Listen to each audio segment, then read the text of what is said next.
10 secretos sobre Moisés que muchas personas no conocen. Número 1. Moisés le pidió a Dios que borrara su nombre del libro de la vida.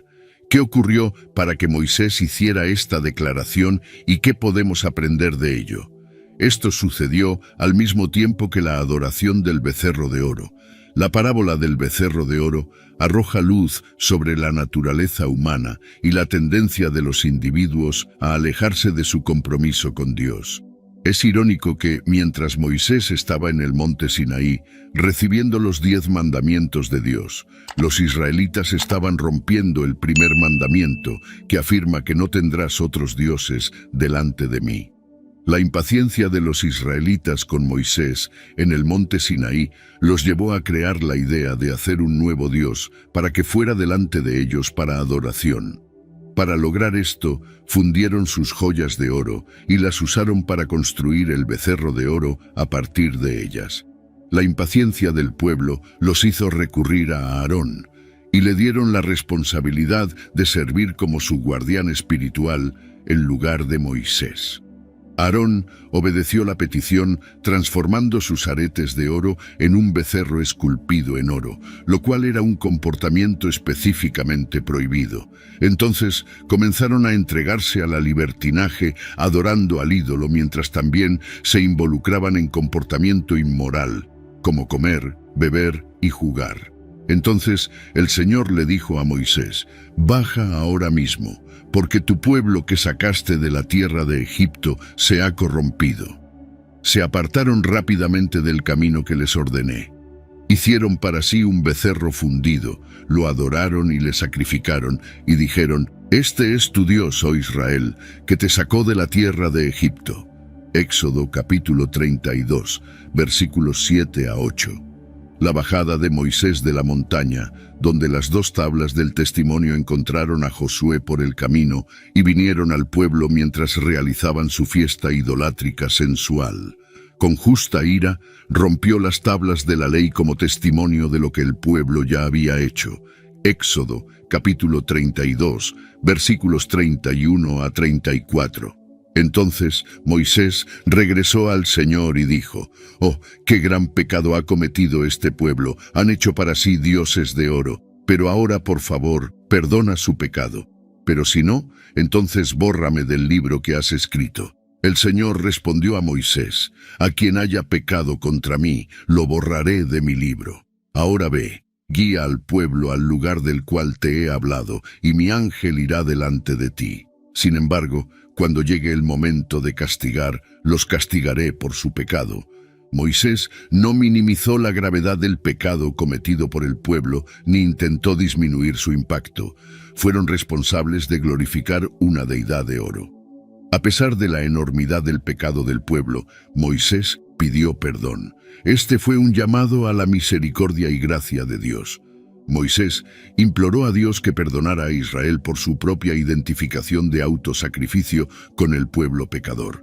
Si Dios se negaba a perdonar, Moisés pidió ser condenado como un sacrificio por su pueblo pecador. Moisés sintió que Israel había pecado tan terriblemente que la sangre de un dios o de un buey no podría cubrirlo. Tenía que ser un hombre quien sufriera en su lugar. Por lo tanto, se ofreció a ser borrado del libro de Dios, si de alguna manera pudiera redimir al pueblo. Dios dijo no a la petición de Moisés, pero podemos decir que Dios estaba anticipando el sacrificio de alguien mayor que Moisés, quien se daría en favor del pueblo, trayendo plena y completa expiación. Claro, Jesús tuvo el mismo corazón sacrificial cuando murió por nuestros pecados. Dios acordó perdonar a la nación, pero se reservó el derecho de juzgar a los pecadores individuales. Ahora, por lo tanto, ve y alimenta al pueblo hasta el lugar del cual te he hablado. Esa fue la promesa de Dios de permanecer fiel a Israel y de mantener su presencia con ellos. Mi ángel irá delante de ti. Número 2. Moisés y el ídolo de Neustán. Los libros bíblicos del rey se refieren a la imagen de una serpiente enrollada en un poste como Neustán. La imagen se describe en el libro de Números, siguiendo la liberación de ellos de Egipto. El pueblo comenzó a quejarse con Dios sobre las condiciones de sus vidas y como respuesta directa, Dios dispersó entre ellos serpientes ardientes. Muchas de las personas acabaron falleciendo y muchas más estaban muriendo. En respuesta a la oración de Moisés, Dios ordenó que una serpiente de bronce fuera levantada en un poste, prometiendo que cualquiera que mirara a la serpiente de bronce sería curado de la mordida de serpiente que había recibido. Los israelitas comenzaron a adorar a la serpiente ardiente que Moisés había hecho de bronce en algún momento en el período entre Moisés y Ezequías. La serpiente de bronce mencionada en conexión con las reformas de Ezequías, pero la adoración a Neustán podría haber ocurrido mucho antes de Ezequías. Segundo Reyes, capítulo 18, versículo 4, él quitó los lugares altos de adoración pagana, rompió las imágenes, las piedras conmemorativas y cortó los postes ídolo. También destrozó en pedazos la serpiente de bronce que Moisés había hecho, porque hasta esos días los israelitas habían quemado incienso para ella, y se llamaba Neustán, una escultura de bronce. Aunque es fácil ver cómo algo que trajo curación milagrosa podría convertirse en un objeto de adoración, todavía era desobediencia flagrante a los mandamientos de Dios. La serpiente de bronce fue el método de Dios para el libramiento durante el incidente registrado en Números 21. No hay la menor insinuación de que Dios pretendiera que tuviera alguna aplicación futura. Es interesante notar que la traducción literal de la palabra Neustán es pedazo de bronce. Es posible que Ezequías haya dado ese nombre para que la gente fuera recordada de que era solo un pedazo de bronce. No contenía poder alguno. Incluso en la situación descrita en Números 21, fue Dios quien trajo la curación, no Neustán. Una lección poderosa para que todos aprendamos de Neustán es que incluso las cosas buenas y las personas buenas tienen el potencial de convertirse en ídolos en nuestras vidas. Toda nuestra adoración, alabanza y agradecimiento deben ser dirigidos solo a Dios. Nada más, independientemente de su increíble historia, es digno. Número 3. ¿Por qué Dios estaba a punto de matar a Moisés en el episodio de la zarza ardiente? Dios eligió a Moisés para liberar a los israelitas de la servidumbre en Egipto y guiarlos a la tierra prometida. Moisés también es conocido como el dador de la ley y el mediador de las antiguas alianzas. El encuentro con Dios en la zarza ardiente, donde Dios invitó a Moisés a ser el salvador de su pueblo, fue un evento clave en la vida de Moisés. El Señor prometió a Moisés que liberaría a su pueblo de Egipto y los llevaría a una tierra de abundancia, que es Canaán. 40 años después de huir a Madián, Moisés regresó a Egipto por orden de Dios. Fue con su esposa e hijos, Séfora, Gersón y Eliezer. Pero antes de que Moisés pudiera entregar el mensaje, él mismo necesitaba aprender a obedecer. Falló en circuncidar a su propio hijo, Gersón o Eliezer, posiblemente debido a la oposición de Séfora. Éxodo, capítulo 4, versículos 24 a 26. Pero sucedió en el campamento durante la noche por el camino que el Señor se encontró con Moisés y buscó matarlo. Entonces Séfora tomó un pedazo de sílex y cortó el prepucio de su hijo, lanzándolo a los pies de Moisés, y dijo: «Realmente eres un esposo de sangre para mí». Entonces él lo dejó en paz. En esa ocasión, ella dijo: «Eres un esposo de sangre debido a la circuncisión». Moisés estaba a punto de ser exterminado por Dios debido a su error. La naturaleza de la transgresión de Moisés no se revela claramente en Éxodo, capítulo 4, versículos 24 a 26, pero las circunstancias alrededor proporcionan pistas significativas. El sagrado rito de la circuncisión, que simbolizaba la alianza del Todopoderoso con su pueblo elegido, parece haber sido descuidado por Moisés. Esto podría haber sido debido a la presión de su tribu adoptiva madianita. Séfora, que claramente encontraba la circuncisión desagradable, también podría haberlo convencido de no circuncidar a su hijo. Esto explicaría su ira. Ella creía que al derramar la sangre de su hijo había salvado la vida de su esposo. Moisés había desobedecido el mandamiento de Dios. Sin embargo, Dios le está diciendo a Moisés que él no usa a cualquiera, sino a aquellos que son santos e íntegros. Tú y yo sabemos que no somos santos e íntegros por nosotros mismos, que somos justificados solo a través de Cristo. Pero eso no significa que sigamos pecando para que la gracia abunde.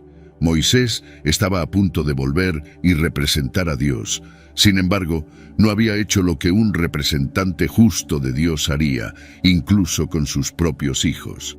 Y así, Dios buscó matar a Moisés. Dios es muy severo en sus juicios porque está dejando saber a las personas que Él no es un Dios con quien se juega.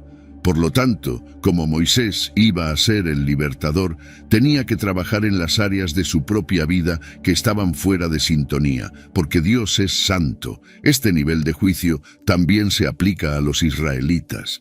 Dios nos muestra que Él no va a usar a un pueblo injusto para juzgar a otros pueblos. Moisés era inapto para servir como líder espiritual debido a su pecado no resuelto. Y el problema tuvo que ser remediado antes de que pudiera cumplir su tarea adecuadamente. Tan pronto como Séfora completó la tarea, el Señor lo dejó ir. En resumen, Dios estaba planeando matar a Moisés, ya que él debía enseñar la ley de Dios a los israelitas, pero la estaba violando él mismo. Número 4. Moisés no fue autorizado a entrar en la tierra prometida. A veces, el castigo no parece corresponder al crimen. Y, a primera vista, Moisés golpeando una roca en el desierto, por frustración con los israelitas, no parece ser una razón justa para que no vea la tierra prometida. Después de todo, vio las 10 plagas, lideró a Israel fuera de Egipto y a través del Mar Rojo, entregó los 10 mandamientos del monte Sinaí y ganó muchas de las batallas de Israel. Entonces, ¿por qué Dios permitiría un solo golpe en una roca en Meribá, impedir que Moisés entrara en la tierra que Dios había prometido a Israel? Los israelitas se quejaron a Moisés por la falta de agua y también pusieron a prueba al Señor. Entonces Moisés clamó al Señor por ayuda, diciendo: ¿Qué debo hacer con este pueblo? Están casi listos para apedrearme. Entonces el Señor le dijo a Moisés: Pasa delante del pueblo y lleva contigo a algunos de los ancianos de Israel, y lleva en tu mano la vara con la que golpeaste el Nilo, y ve, he aquí, estaré delante de ti allí en la roca en Horeb, y golpearás la roca, y saldrá agua de ella para que el pueblo beba. Y Moisés así lo hizo, a la vista de los ancianos de Israel. Éxodo capítulo 17, versículos 4 a 6. Agua fluyó de las rocas, proporcionando bebida para los israelitas. En esencia, los israelitas presentaron un problema a Moisés. Él recurrió a Dios. Dios dio a Moisés instrucciones específicas y según Moisés siguió, el agua comenzó a fluir. Consideremos lo que sucede en la segunda Meribá, cuando Moisés se frustra y desobedece a Dios. Números 20 contiene el segundo milagro. Los israelitas llegan al desierto de Sim, cerca de Cades. Nuevamente se quejan a Moisés por falta de agua. Números capítulo 20, versículos 1 a 13. El segundo milagro. Entonces los israelitas, toda la congregación, llegaron al desierto de Sim, en el primer mes, en el 40º año después de salir de Egipto, y el pueblo habitó en Cades. Miriam murió allí y fue sepultada. No había agua para la congregación y se reunieron contra Moisés y Aarón. El pueblo contendía con Moisés y decía: Si tan solo hubiéramos perecido cuando nuestros hermanos perecieron ante el Señor, ¿por qué has traído la congregación del Señor a este desierto para morir aquí, nosotros y nuestro ganado? ¿Por qué nos hiciste subir de Egipto para traernos a este lugar miserable? No es lugar de granos, ni de higos, ni de vides, ni de granadas, y no hay agua para beber. Entonces Moisés y Aarón salieron de la presencia de la asamblea hasta la entrada de la tienda de reunión y cayeron sobre sus rostros en oración. Entonces la gloria y el esplendor del Señor se les aparecieron. Y el Señor habló a Moisés diciendo: Toma la vara, y tú y tu hermano Aarón reúnan a la congregación y hablen a la roca delante de ellos, para que dé su agua. Así sacarás agua para ellos de la roca, y darás de beber a la congregación y a su ganado. Moisés tomó la vara de delante del Señor, como él había mandado, y Moisés y Aarón reunieron la asamblea delante de la roca. Moisés les dijo: Escuchen ahora, rebeldes, ¿debemos sacar agua para ustedes de esta roca? Entonces Moisés levantó su mano y con su vara golpeó la roca 2 veces, en lugar de hablar a la roca como el Señor había mandado, y el agua brotó abundantemente, y la congregación y su ganado bebieron. Pero el Señor dijo a Moisés y a Aarón: Porque no creyeron en mí, para santificarme a los ojos de los hijos de Israel, por eso no llevarán esta congregación a la tierra que les di. Estas son las aguas de Meribá, contienda y disputa, donde los hijos de Israel contendieron con el Señor, y Él se mostró santo entre ellos. Moisés se había cansado del pueblo de Dios. Dios simplemente lo dejó pasar. Ellos desafiaron a Dios y cuestionaron la administración de Moisés en todo momento. A primera vista, parece que Dios está castigando severamente a Moisés. Después de todo, Moisés había seguido fielmente las instrucciones de Dios hasta ese punto. ¿No podría Dios simplemente pasar por alto esto? ¿Fue demasiado lejos? Primero, debemos entender que la primera vez que la roca fue golpeada prefigura a Cristo. 1 Corintios, capítulo 10, versículos 1 a 5, dice: No quiero, hermanos, que ignoréis que nuestros padres estuvieron todos bajo la nube, y todos pasaron por el mar. Y todos fueron bautizados en Moisés, en la nube y en el mar. Y todos comieron el mismo alimento espiritual. Y todos bebieron la misma bebida espiritual. Porque bebían de una roca espiritual que los seguía, y la roca era Cristo. Sin embargo, Dios no se complació de la mayoría de ellos. Por lo tanto, fueron derribados en el desierto. Moisés obedeció a Dios al golpear la roca en Éxodo 17, pero Moisés desobedeció a Dios al golpear la roca en lugar de hablarle en Números 20. El incidente en Números 20 fue la segunda vez que Moisés golpeó la roca, siendo la primera en Éxodo 17. Como resultado, enseñamos que Moisés fue castigado por golpear la roca 2 veces, en lugar de solo una vez en Números 20. Según 1 Corintios, Dios pretendía que la roca en el desierto fuera una representación de su Hijo, Jesucristo. En Éxodo 17, el Señor le dijo a Moisés que golpeara la roca para establecer una imagen de Cristo como nuestro Redentor. Cristo es nuestra roca y piedra angular que fue herida por nosotros y traerá corrientes de agua viva, como se declara repetidamente en los Salmos e Isaías. Además, el libro de Hebreos afirma que Cristo murió una vez por todas y que ningún otro sacrificio por el pecado es necesario. Por lo tanto, en la escena de Éxodo 17, el Señor pretendía que Moisés golpeara la roca en el desierto solo una vez, simbolizando a Jesús sacrificado solo una vez para traernos salvación. Más tarde, en Números 20, el Señor instruyó a Moisés a solo hablar a la roca, para que la imagen creada en Éxodo 17 pudiera ser preservada. Cuando Moisés eligió golpear la roca una segunda vez, distorsionó la imagen de Éxodo 17. Quedaríamos perplejos con la imagen distorsionada si Dios no corrigiera el error de Moisés, concluyendo que Cristo, la roca, tendría que ser sacrificado repetidamente por nuestra salvación. Como resultado, Dios castigó a Moisés para asegurar que entendamos correctamente la imagen de la roca, impidiendo que Moisés entrara en la tierra prometida. En el proceso, el Señor creó una nueva imagen para ayudar a las personas a comprender correctamente la salvación.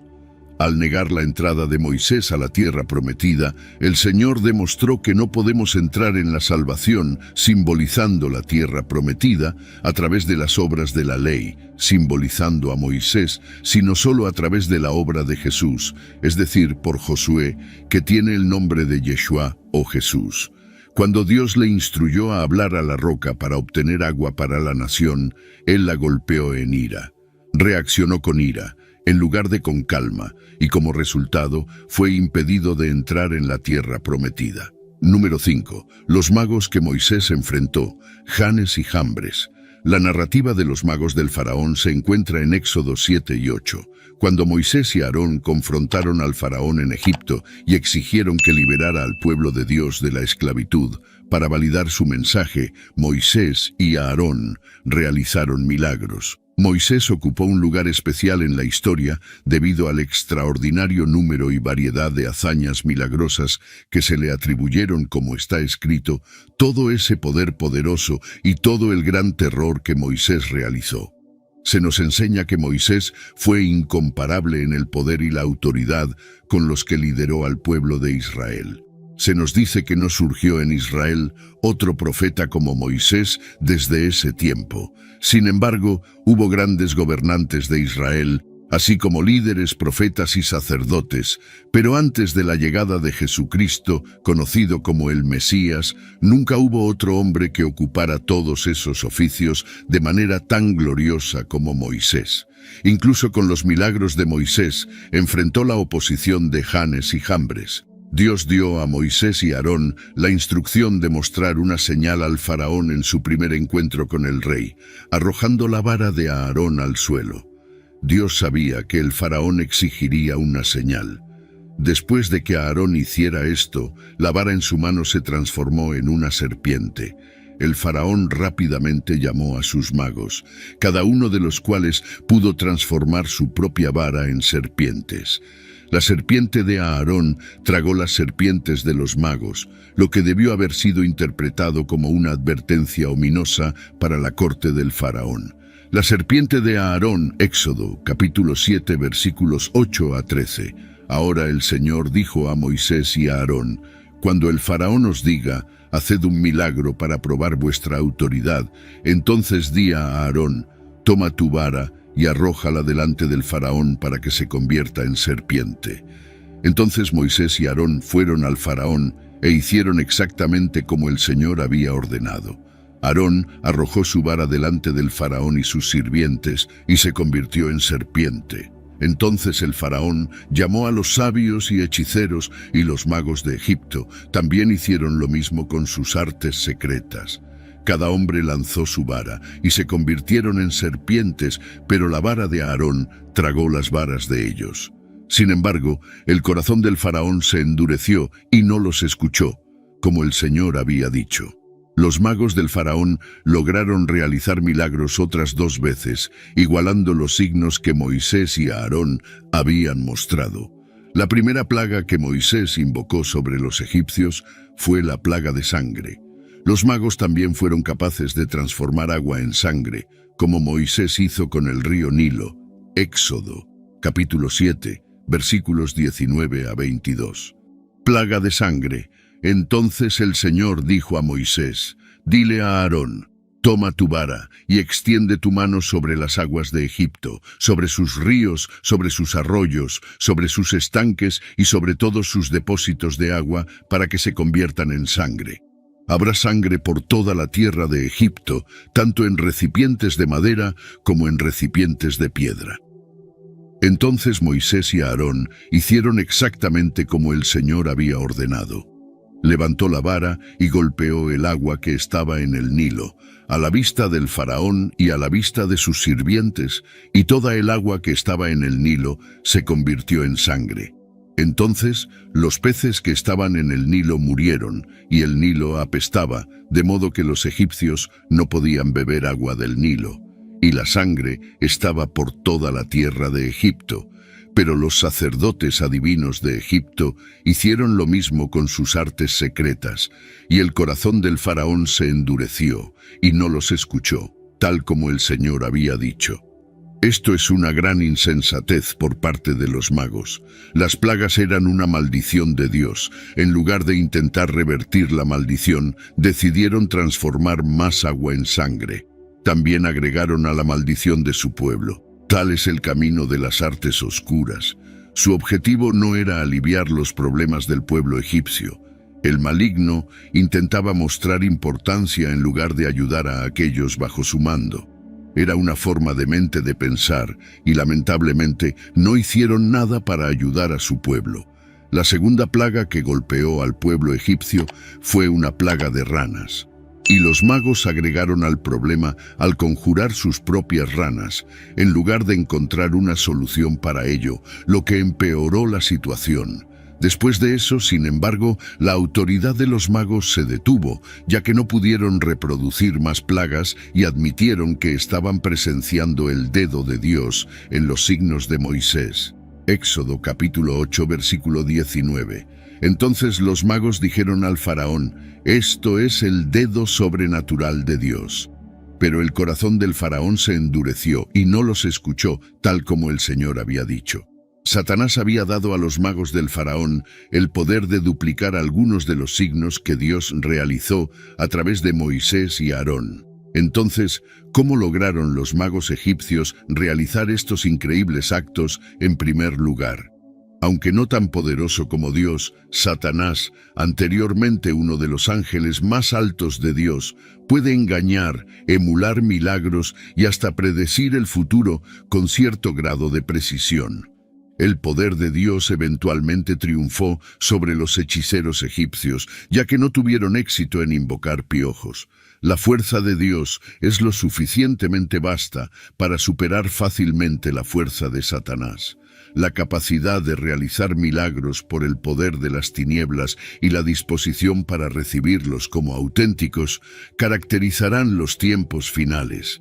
Así como el poder de Yanes y Jambres tenía límites, así también la autoridad de Satanás, incluso en los últimos días. Dios todavía está en control. Hay esperanza triunfante en Jesús. Los milagros pueden ser usados para demostrar que algo es sobrenatural, pero no pueden ser usados para demostrar que algo es verdadero.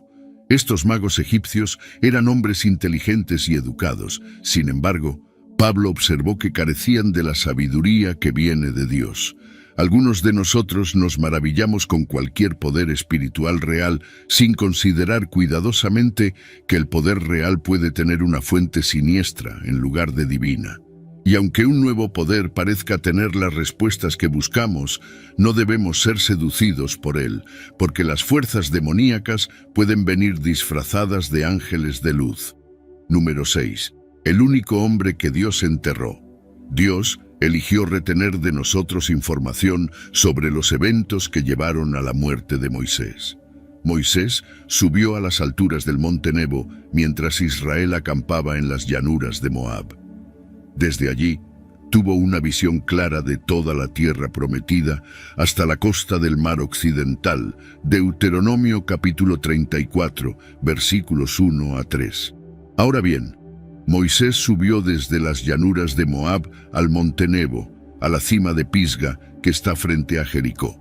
Y el Señor le mostró toda la tierra, desde Galaad hasta Dan, todo Neftalí, la tierra de Efraín y Manasés, toda la tierra de Judá hasta el mar occidental, el mar Mediterráneo, el Negev, la región sur del país y la llanura en el valle de Jericó, la ciudad de las palmeras hasta Zoar.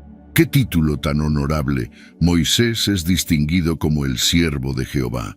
Lo ejemplificó a lo largo de su vida, trabajando diligentemente en todo lo que hizo, porque esperaba en Dios por sus instrucciones, como un siervo espera a su maestro, y hizo de ello su objetivo conducirse por el estándar que le había sido presentado en el monte sagrado. Como siervo, Moisés era devoto a Dios. No lo vemos sobrecargándose ni ignorando su oficio. Su respeto por el nombre del Señor era profundo, su lealtad a la causa del Señor era inquebrantable y su fe en la palabra del Señor era firme. Pero, siervo de Dios como era Moisés, debía morir. Es el destino que enfrenta la mayoría de los hombres. Solo 2 personas pueden dejar este mundo y entrar en los recintos de la gloria sin tener que cruzar el río de la muerte. Moisés no es uno de ellos. Al final de la vida de Moisés, Dios le dio a Moisés un vistazo de la tierra por la cual había dejado Egipto. Moisés subió el monte Nebo, desde las planicies de Moab hasta la cima de Pisga.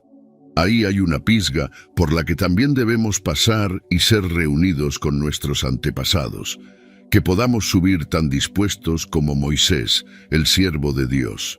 La manera de la muerte de Moisés es extremadamente notable. Las circunstancias que rodean el fallecimiento de Moisés son bastante extraordinarias. El monte Pisga tiene una elevación de cumbre de aproximadamente 1.370 metros, casi una milla. No hay muchos hombres de 120 años que puedan subir una montaña de casi una milla de altura y vivir para contar la historia. Sin embargo, Moisés lo logró. Lo hizo escalando, sin tener un camino ancho suficiente para Moisés, y no necesitaba uno de todos modos. Si te estás preguntando en qué condición estaba, esta hazaña te lo dirá. Aquí estaba Moisés, casi 1 siglo y 1/4 de edad, escalando hasta la cima de un pico de 1.370 metros de altura y disfrutando mucho una vez allí. Moisés no está lleno de autocompasión. La escena extraordinaria del hombre de Dios, solo en la cumbre de la montaña con una vista de Canaán extendiéndose debajo de él. No fue tomado por sorpresa, su muerte había sido predicha mucho tiempo antes. Moisés sabía algún tiempo antes que debía morir sin pisar Canaán. El gran hombre tuvo, por tanto, un amplio conocimiento de su propia partida. Debo agregar que, mientras la muerte de Moisés demuestra la sabia misericordia de Dios, la manera en que murió demuestra ampliamente la gracia de Dios. Después de que Moisés tuviera la certeza de que moriría, nunca hubo una queja o incluso una oración contra ello. Su muerte fue la culminación de su vida. Se dio cuenta de que había cumplido su propósito. Fue encargado de liderar al pueblo a través del desierto, lo cual hizo. Además, murió en la mejor compañía posible. Algunos hombres mueren más apropiadamente en compañía de sus hijos. Su fuerza se invirtió en sus deberes domésticos y sus afectos en su descendencia, que cerraron apropiadamente sus ojos. Pero no había parentesco verdadero para el hombre Moisés. Moisés murió conforme a la palabra del Señor. ¡Qué manera de vivir! 120 años y no necesitar gafas, 1 siglo y 1/4 y no necesitar muletas. Moisés nunca se sentó en una mecedora, frotándose con linimento y bebiendo en sure. Pero el versículo 6 contiene una de las declaraciones más notables sobre toda la notable carrera de Moisés. Deuteronomio, capítulo 34, versículo 6. Número 7. Lugar de entierro de Moisés. Y él lo enterró en un valle en la tierra de Moab, frente a Bet-peor. Pero nadie sabe hasta hoy el lugar de su sepultura. Dios personalmente enterró a Moisés, la única persona en la Biblia de quien se dice esto. ¿Te diste cuenta de eso? El lugar de su cuerpo es desconocido. El Señor entonces ocultó la tumba. ¿Qué lo llevó a hacer esto? Porque esa tumba se habría convertido en un santuario. Aún estarían haciendo camino hasta Nebo hoy, erigiendo santuarios, vendiendo palomitas y cacahuetes, ofreciendo varios tours, posiblemente hasta enviando un tranvía hasta allí, con enormes pancartas, declarando el lugar de entierro de Moisés. Por eso fue ocultado. Esto era tan crucial para el Señor que incluso provocó un enfrentamiento angelical. Número 8. El diablo luchó por el cuerpo de Moisés. Judas, versículo 9, se refiere a un evento no encontrado en otro lugar en la Biblia. Tuvo que luchar o disputar con Satanás sobre el cuerpo de Moisés, pero lo que esto implicó no se describe. Judas 9. Sin embargo, Miguel, el arcángel, al contender con el diablo, disputando sobre el cuerpo de Moisés, no se atrevió a proferir contra él acusación injuriosa, sino que dijo: «El Señor te reprenda». Este evento ocurre en Judas. Aquí, Judas comparte con nosotros un incidente que no se encuentra en otro lugar en la Biblia. La pregunta que surge naturalmente es, ¿de dónde obtuvo esta información? Algunos dicen que la información fue transmitida por tradición. Esto puede ser cierto o no. No tenemos conocimiento definitivo de por qué surgió la disputa entre Miguel y Satanás sobre el cuerpo de Moisés. No es improbable que Satanás quisiera conocer el lugar para tener un santuario construido allí. Miguel se negó a emitir un juicio presuntuoso, en cambio simplemente anunció la reprimenda del Señor. A pesar de su gran poder, Miguel permanece completamente sometido al Señor. Los ángeles justos tienen una jerarquía y son sumisos a la autoridad. Considerando la fuerza de Miguel, la sumisión del arcángel a Dios es aún más hermosa. Podemos ver que la sumisión nunca tiene como objetivo quitar la fuerza, el propósito o el valor de un individuo. La fuerza del ángel Miguel no estaba en disputa. La última mención de Miguel, el arcángel, aparece en Apocalipsis, capítulo 12, versículo 7, cuando Satanás es expulsado del cielo. El enfrentamiento es un mal necesario. A nadie le gusta, pero debe hacerse para corregir, purificar y unificar a la comunidad. Número 9. Moisés encuentra a Jesús. La transfiguración de Jesús se menciona en cada uno de los libros del Evangelio como un evento importante en la vida de Jesús y prueba de su divinidad. Jesús lleva solo a 3 de sus seguidores, Pedro, Santiago y Juan, a una alta montaña después de realizar una serie de milagros y predecir su propia muerte.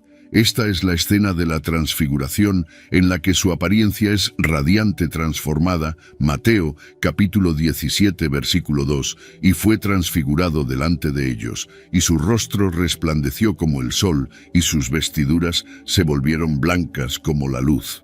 Esa gloria transmite la presencia real, pues en su persona el reino de Dios está con su pueblo.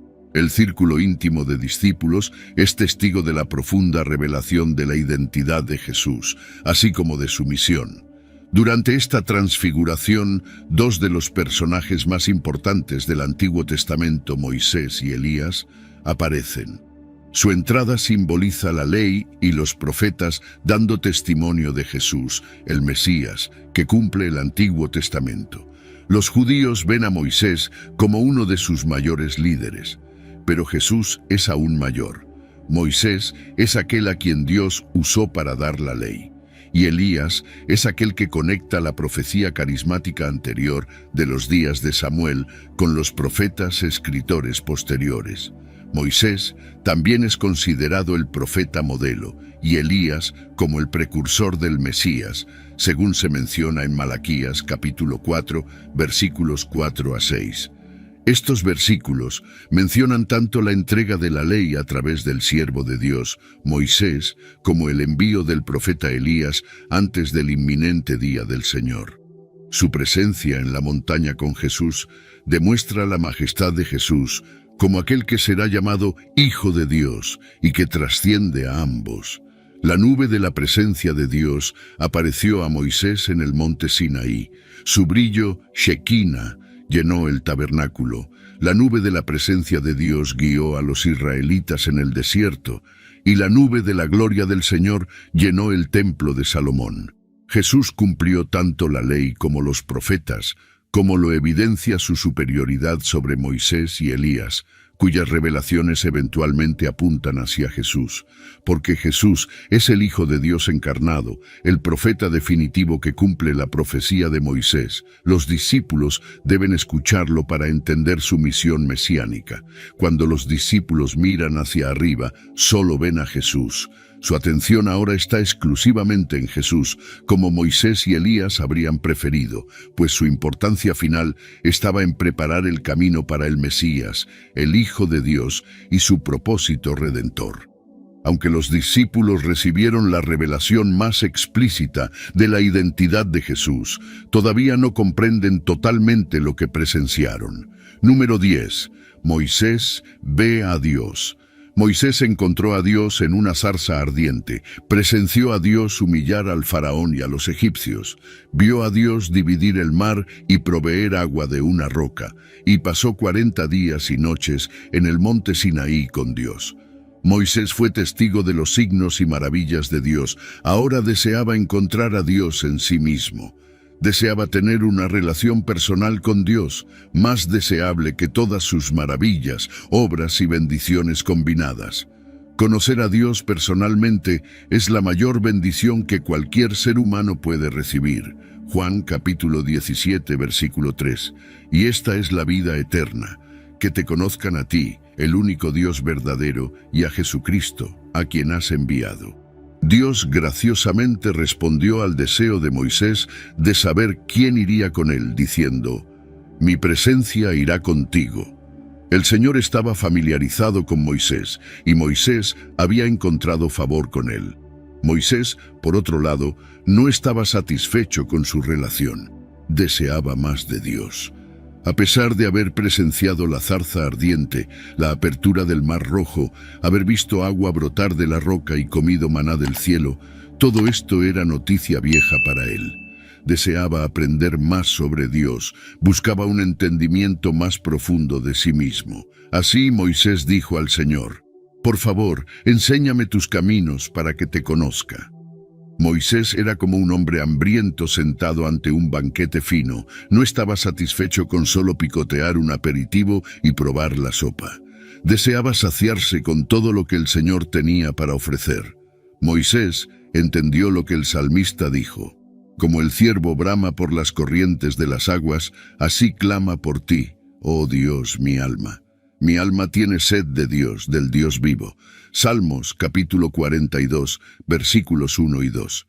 Todo corazón creyente debería tener esta actitud.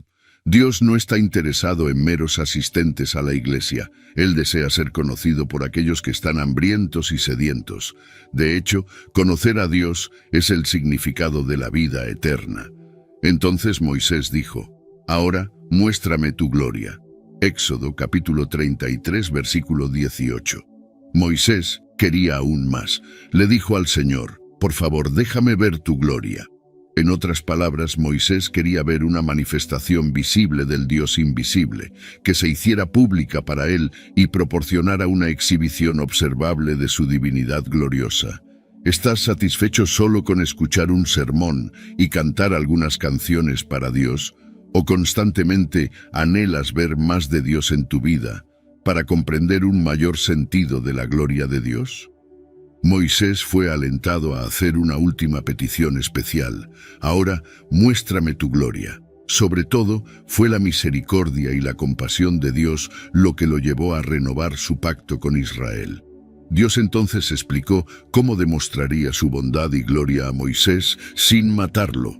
Describió su aparición a Moisés usando los términos espalda y rostro. La promesa de Dios de mostrar a Moisés su bondad y su gloria se cumplió poco después, como se describe en Éxodo, capítulo 34, versículos 5 a 7. Éxodo, capítulo 33, versículos 19 a 20. Y dijo el Señor: «Haré pasar toda mi bondad delante de ti, y proclamaré el nombre del Señor delante de ti. Y tendré misericordia de quien yo tenga misericordia, y me compadeceré de quien yo me compadezca». Pero, dijo, «no puedes ver mi rostro, porque nadie me ve y vive». La petición de Moisés fue graciosamente concedida por el Señor. Prometió mostrarle un vislumbre de su gloria. Dios demostraría su bondad a Moisés mientras proclamaba su propio nombre, el Señor. Aún concedido este encuentro extraordinario, Moisés sería incapaz de ver el rostro de Dios, porque los humanos no podrían ver su rostro y vivir. Éxodo, capítulo 33, versículos 21 a 23. Y el Señor dijo: «He aquí un lugar junto a mí, y tú estarás sobre la roca. Y cuando pase mi gloria, te pondré en una hendidura de la roca, y te cubriré con mi mano hasta que haya pasado. Luego quitaré mi mano, y verás mis espaldas, pero mi rostro no se verá». Mientras Moisés estuviera sobre la roca, la gloria de Dios pasaría.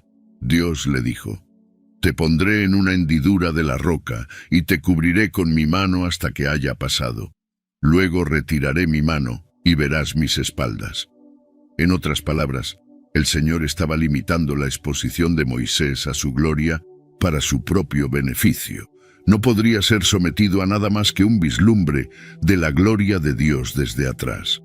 A pesar de esto, su rostro literalmente resplandecería con el asombro del encuentro y la santidad de hablar con el Señor como resultado de esa exposición limitada.